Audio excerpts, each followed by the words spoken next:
Bon, ils étaient armés, vous dites? Ils étaient armés de barres de fer et de haches cagoulées, et le but c'était de faire peur, de bombes lacrymogènes également, puisqu'ils ont gazé l'ensemble du personnel présent.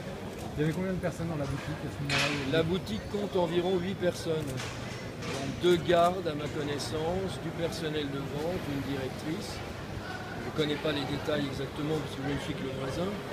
Mais ce qu'on constate, c'est que les braquages sont de plus en plus fréquents. Moi, depuis que je suis ouvert, été 2005, j'ai été braqué 3 fois. Avec des gens, heureusement, moins performants. Bon, parce que là, il y a eu du butin, vous savez Oh, il y a eu beaucoup de montres volées. Tout ce qui était en vitrine a été volé, à part quelques rescapés. Toute la vitrine. À l'intérieur, il y a eu des Les dégâts? vitrines sont entièrement fracassées à l'intérieur. À l'intérieur aussi. J'ai d'ailleurs envoyé à BFM TV tout à l'heure 5-7 photos présentant les vitrines éventrées. D'accord. Et donc vous pensez que si on pouvait chiffrer le butin... Aucune idée. Aucune idée. Mais les montres, le prix moyen de Vacheron étant très élevé, le montant du butin est forcément élevé. Bon. Et il y a eu des victimes, il y a eu des blessés, vous savez? Apparemment pas. Mais comme les gens étaient gazés, il y avait une voiture, une antenne mobile qui était là tout à l'heure. Bon. Apparemment pas de victimes. Et quel était le mode opératoire de... Entrée violente, fracassante, armée jusqu'aux dents avec des barres de fer et des haches pour fracasser les portes, les fenêtres et les vitrines. Je ne sais pas s'il y avait d'autres types d'armes, je ne pense pas. D'accord. Et vous avez vu les malfaiteurs Moi non. Moi non.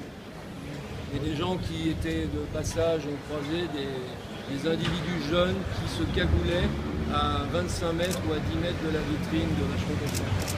Il n'y a pas eu de système d'alarme Oh, il y a des systèmes d'alarme, mais quand vous trouvez face à un malfaiteur qui arrive devant votre porte, qui la pousse et qui la force, qu'est-ce que vous voulez faire? À mon avis, pas grand-chose. À part vous prendre un coup de hache ou un coup de barre de fer. Très bien. Hélas, là c'est vraiment une attaque inhabituelle par le nombre des agresseurs qui est extrêmement élevé. Et personnellement, j'ai jamais vu cette méthode d'intrusion de force en quelques secondes de manière aussi violente. C'est nouveau. Alors il y a 3 semaines, on a vu Castille. Castille, c'était la voiture bélier à 4h30 du matin à l'angle de l'hôtel Westin. Donc l'hôtel Westin, vous avez des voituriers qui sont là.